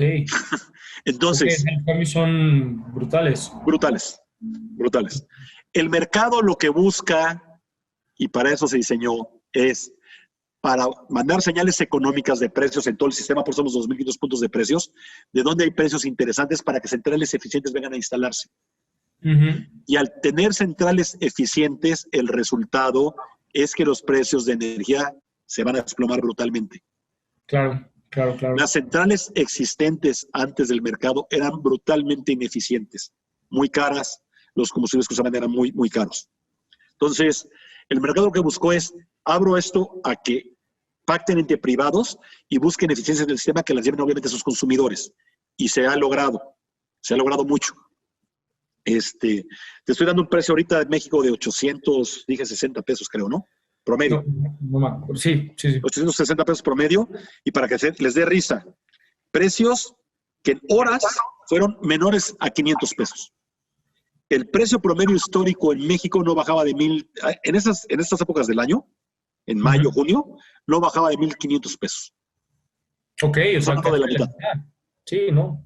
Entonces, ahora, por eso mismo, entonces el mercado lo que busca es el libre acceso para que todo el mundo venga, analice la gran cantidad de riesgos que significa meterse a este negocio y la gran complejidad, y aquellos que sean expertos hagan sus inversiones para que produzcan energía más barata, entren al despacho económico, firmen contratos entre contrapartes para que cubran sus riesgos y suministren más barato. Ok. ¿Sale? De acuerdo. Eso es un mercado, y no sé si los hice bolas porque el tema es duro. Creo que claro el complejo que es, y aparte como tú dices, ¿no? Inclusive aunque haya diferencias entre una planta de gas y una de diésel, tienes otros factores como el transporte. Imaginemos que la de gas está en Sonora, no puede llegar a la de México, pero la de diésel sí llega a México, entonces tienes que comprar de la de diésel, y supongo que así es como van sucediendo como casos, ¿no? Tal cual. Tal cual. Y eso lo vas optimizando obviamente 5-minutalmente y es donde se vuelve una locura. Y ya los entes del mercado, que aquí es lo padre, fíjate, un suministrador de grandes usuarios, a la hora que le pacta un precio con un gran usuario, está cubriendo un precio. El mercado es físico y financiero, y aquí es lo complejo, es el único mercado que existe que juegan las dos partes. CFE a través de las redes entrega la energía, y el SENACE siempre lo que tiene que ver es que la energía que está en el sistema satisfaga la demanda, oferta igual a la demanda, así lo dije. Claro. Pero por otro lado, por fuera, se cerraron contratos de compraventa de energía que garantizan precios. ¿De dónde llega la energía? El suministrador no le importa, esa es bronca del operador. Pero yo garantizo el precio. Entonces, lo físico y lo financiero va desligado y en muchos puntos va unido. Okay, lo cual le mete una complejidad todavía mucho mayor. Sí, pero así funciona. Entonces, cuando tú te dices ¿no? Solo es para el eléctrico. Aclararle eso a la audiencia también. Correcto. Imagínate un suministrador que dice, yo te voy a suministrar energía. No te suministro energía. Te suministro CFE. Porque luego dicen, oye, ¿y si el suministrador se me cae en la red y CFE no me viene a regar porque estoy contigo? No. Quien opera las redes es CFE. CFE Transmisión opera la red de transmisión, CFE Distribución opera la distribución. Como dijimos, fueron dos monopolios naturales y toda la energía que pasa por esas redes es operada. SENACE optimiza y dice cuánta va a circular para igualar oferta y demanda, pero físicamente el mantenimiento y la operación es las empresas. Si una línea de transmisión llegó un avión y se la llevó, tiene que ir CFE a repararla y hacerla funcional. Si el borracho chocó en un poste, se llevó un poste y se voló el transformador, viene CFE Distribución a arreglarlo. No va el distribuidor ni va el suministrador, no va el suministrador. Pero el suministrador te garantiza precio. Sí. Y te garantiza precio bajo una serie de reglas económicas con las que puede jugar dentro del mercado, dentro del despacho, para hacer hedge o cobertura de esos riesgos para garantizarte precio. De acuerdo. Ok. ¿Sale? Ok. Entonces, así conviven un sistema eléctrico operado con un mercado. Ok. Ok. No, pues se nota que de verdad es una cosa extremadamente compleja y delicada, ¿no? Sobre todo que puede llegar a fallar en cualquier momento. Tal vez para ir cerrando un poco, Pepe, ¿y cuál es el futuro del mercado eléctrico mexicano? Sobre todo el mayorista, ¿no? Ahorita que estamos en tiempos tan polémicos con las visiones que tienen el partido actual en poder y los intereses de los privados, y al final del día los que lo sufrimos somos nosotros, los ciudadanos. ¿Cuál es el futuro del mercado eléctrico? ¿Qué opciones hay? ¿Cómo ves el panorama en los siguientes años? Yo creo que el mercado eléctrico tiene que permanecer por razones muy obvias.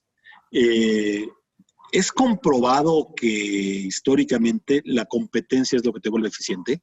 Es como obtienes los mejores precios. Y creo además que las necesidades que requiere el sistema eléctrico de inversión son brutales. Se requiere invertir en transmisión $100 mil millones, se requiere invertir en generación 40 y tantos mil millones de dólares, se requiere invertir en distribución otro tanto igual, 100 mil millones de dólares. Entonces tú sí necesitas que el sistema sea eficiente, que esas inversiones se lleven a cabo rápido. Yo creo que el actual gobierno, por la propia complejidad de esto, yo los mensajes que estoy logrando ver es como que no acaban de entender lo que es un sistema eléctrico, el mercado eléctrico, perdón. Y también hay una cosa bien interesante en esto. Este mercado trajo una figura del pasado, porque sin haber un mercado antes, había una figura que se llama contratos de interconexión legados, que hay una figura particularmente ahí dentro de esa, que se llama el autoabasto, que tenía ciertas particularidades que ya no es el mercado eléctrico, ¿sale? Okay. Y habían contratos, como dice hoy en día el gobierno, que se firmaron con CFE, bajo esa figura anterior al mercado eléctrico, ¿sale? Que eran los productores independientes de energía. Los productores independientes de energía firmaban contratos con CFE para venderle energía a CFE. El mercado ya no es acerca de CFE. El mercado es acerca de entidades privadas, puede entrar CFE si quiere, vendiendo y comprando energía para hacer transacciones para suministrar barato. De acuerdo. Ejemplo. Puede ser que la empresa Generación X, voy a poner un nombre, la empresa Generación La Rosita, venga y ponga 100 megas y el suministrador, el Arbolito, le compre para suministrarle a Kia, que habíamos dicho hace rato. Claro. Ahí donde entra CFE. No entra. Entonces, esa empresa suministradora tiene crédito para anclar un contrato con un generador para venderle energía a un usuario final. Una central muy eficiente, Kia va a comprar generación muy eficiente, y al comprar energía muy eficiente y productos asociados consecuentemente, ¿qué pasa con el costo de producción de Kia? El costo de energía eléctrica dentro de la planta de manufactura mexicana es un costo altísimo. Tiene gran impacto en la estructura de costos. Ellos están buscando bajar costos para hacer sus productos más baratos y eficientes, ¿no? Sí, claro. Más baratos y más accesibles. Claro. ¿Dónde entró CFE ahí? Solamente entró para transportar la energía a través de las redes. Le pagas una tarifa. ¿Qué problema hubo? Ninguno. Entonces, el mercado eléctrico debe yo creo que va a permanecer. Hay un gran interés de grupos internacionales de invertir. Vuelvo a lo mismo. Aquí CFE ni siquiera cuenta, ¿no? Ahora, la preocupación sería, ¿qué pasa si CFE no es eficiente y no hace buenos negocios? Pues creo que podemos hacer un podcast. ¿Qué pasa? No? Te lo voy a poner un ejemplo más burdo. Hay compañías que rentan coches, ¿no? Hertz, Avis, Botjet. ¿Qué pasa si Botjet se queda con coches del año 1970 con carburador, ¿no? Que consumen 2 kilómetros por litro. ¿Y qué pasa si Avis agarra coches que te dan 40 kilómetros por litro? ¿Quién crees que va a sobrevivir? Sí, claro. No, sí, obviamente. Es que la competencia es mercado, ¿no? Sí, Un mercado está hecho para que sobreviva el más eficiente, el que da la mejor oferta, quien crea mayor valor. Entonces, desde mi punto de vista, y yo creo que lo debería ver igual el gobierno, tenemos que hacer un negocio en el que el más eficiente continúe, punto. Esto no es a favor de CFE ni en contra de CFE. Si CFE fuera brutalmente eficiente, pues nadie va a poder entrar, nadie va a sobrevivir CFE, ¿no? Entonces, el mercado, por temas económicos y de eficiencia económica, debe de subsistir. Ya hay Claro. mucha inversión en él, muchas partes le apostaron porque tienen ganas de competir y realmente de arriesgar su dinero para ser eficientes y para tratar de ser los mejores y dar la mejor oferta de valor. Y yo soy, obviamente, un convencido de que el mercado tiene que funcionar. Ok, de acuerdo. Pues sí, A ver, creo que es un tema extremadamente complejo, Santi. No sé cómo tú lo veas. O sea, podemos hacer un podcast de cada subtema que estuvimos tocando. claro, creo que esto nos pasa todas las semanas, ¿no?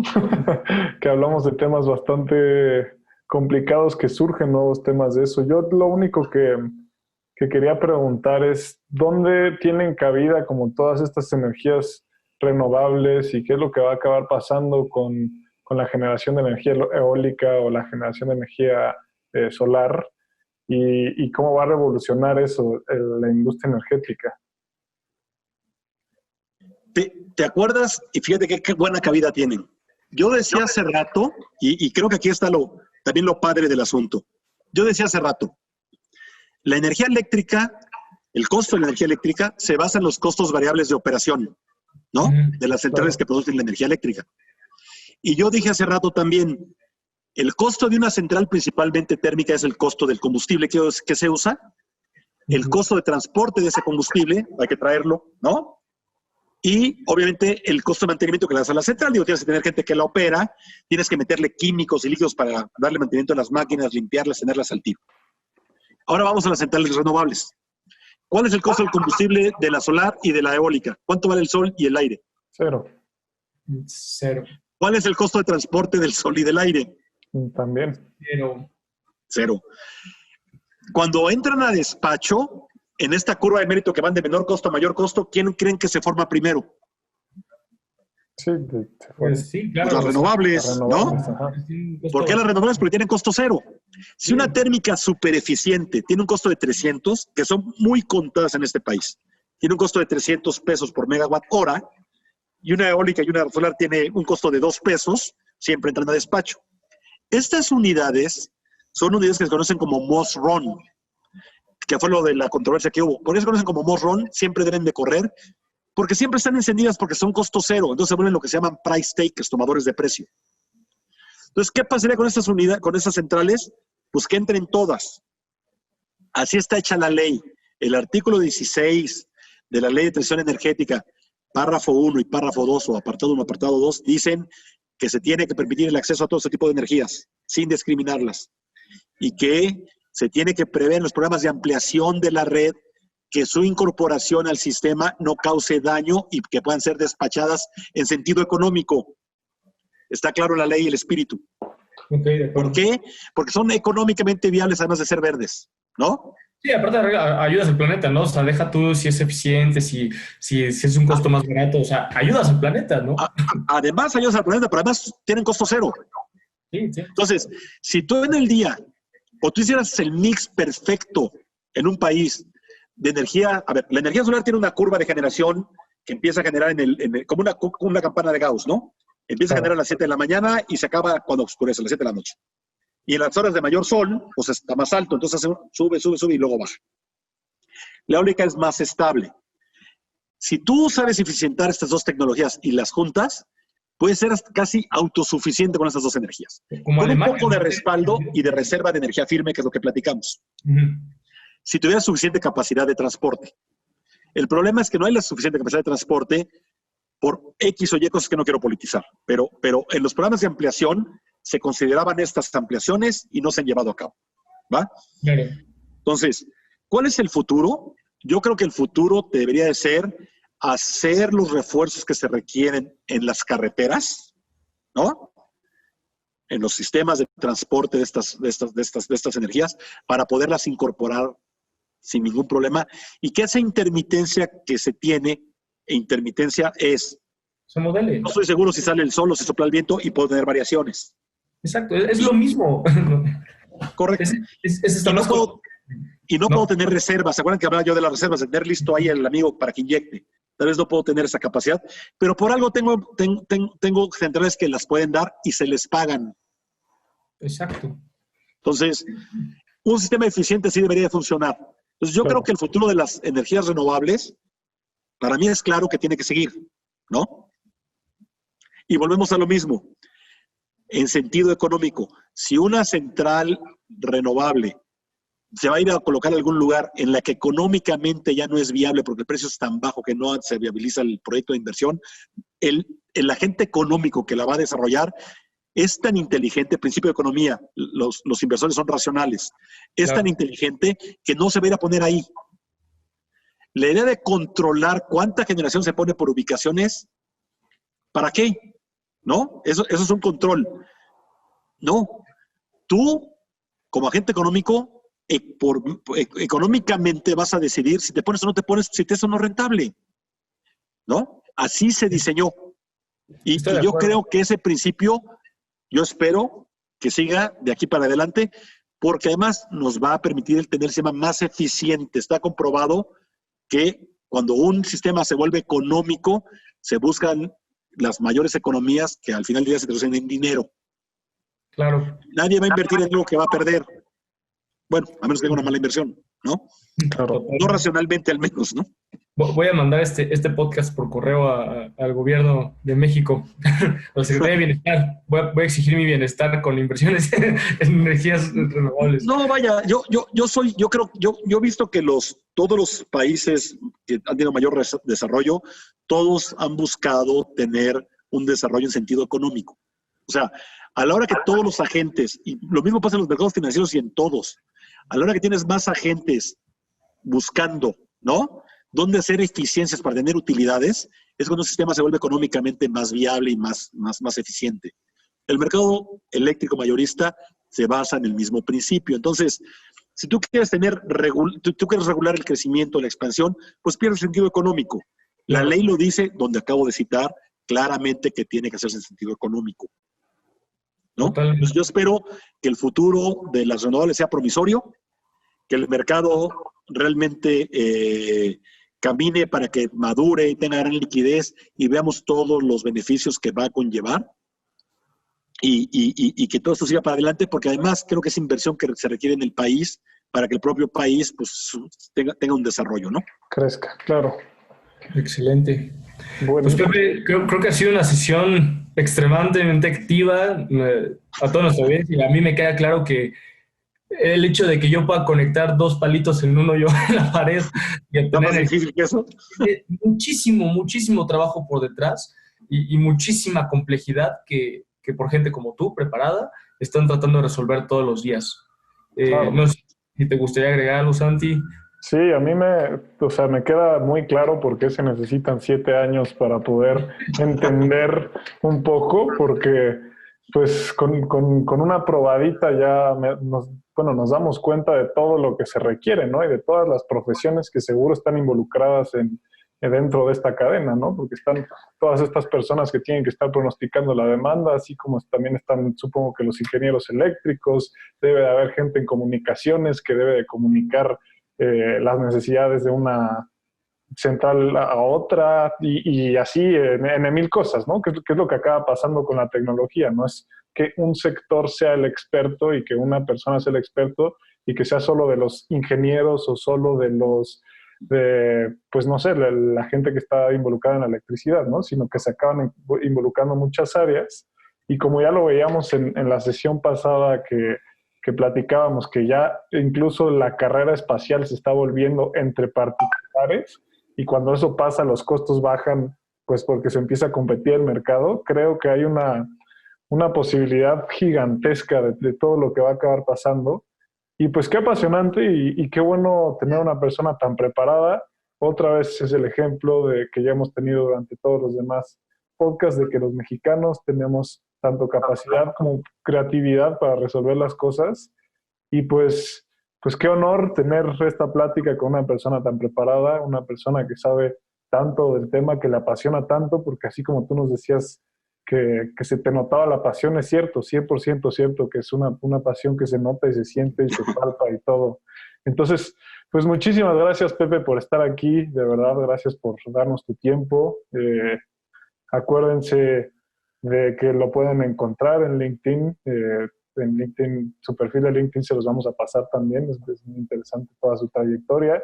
Síganos a nosotros en todas las redes sociales como Sin Instructivo-bajo, y siempre tengan en mente que pues Canto Studio es uno de nuestros patrocinadores, así como están todos los involucrados en la producción, que son Kival, Marquita y Madmex. Y pues muchas gracias por compartir este espacio con nosotros y pues qué buen mensaje nos quedamos al final de todas las energías renovables que vienen y el futuro que apenas empieza y de todo lo que va a pasar. Va a estar muy padre, gracias a ustedes y la verdad es que sí me emociono porque, como bien dices, este tema me apasiona y se debe haber notado, pero cualquier cosa que necesiten y que se les explique más a fondo, por favor cuenten conmigo, con Habrá mucho que hacer gusto. otro podcast posteriormente. Y espero no haberlos hecho pelotas porque sí el tema no es tan fácil de entender, ¿no? Claro. Pero va a estar padrísimo y nos va a ir muy bien, va a haber mercado y va a haber creo que hay una gran área de oportunidad para gente capaz en este negocio porque hay muy poca gente, la estoy contando así, con esta mano, con estas dos, que le entiende, que hay una gran área de desarrollo por muchos años con un mercado eléctrico. Entonces, para aquellos que les guste complicarse un poco la existencia en la cabeza y a veces no dormir pensando en cosas, está padrísimo, ¿no? Perfecto. No, es un trabajo que es cero repetitivo. Lo que les decía hace rato es, cuando crees que sabes, dices, ay, me falta bastante por saber todavía. Entonces, eso lo hace muy bonito. Creo que el que tenga interés de aprender y hacer algo muy retador, es una industria nueva, prácticamente que inicia, que la tengan ahí en el radar, ¿no? Excelente. Pues muchas gracias por tu tiempo, Pepe. Estoy seguro que en el futuro tendremos otra sesión para hablar sobre el entorno en ese entonces. Y pues a toda nuestra audiencia, recuerden que cualquier cosa pueden encontrar a Pepe en sus redes de LinkedIn. Supongo que les contestarás en algún punto, o tal vez no. Feliz de la vida. Y esto fue Sin Instructivo. Nos vemos la siguiente semana. Gracias, nos vemos. Esto es Sin Instructivo.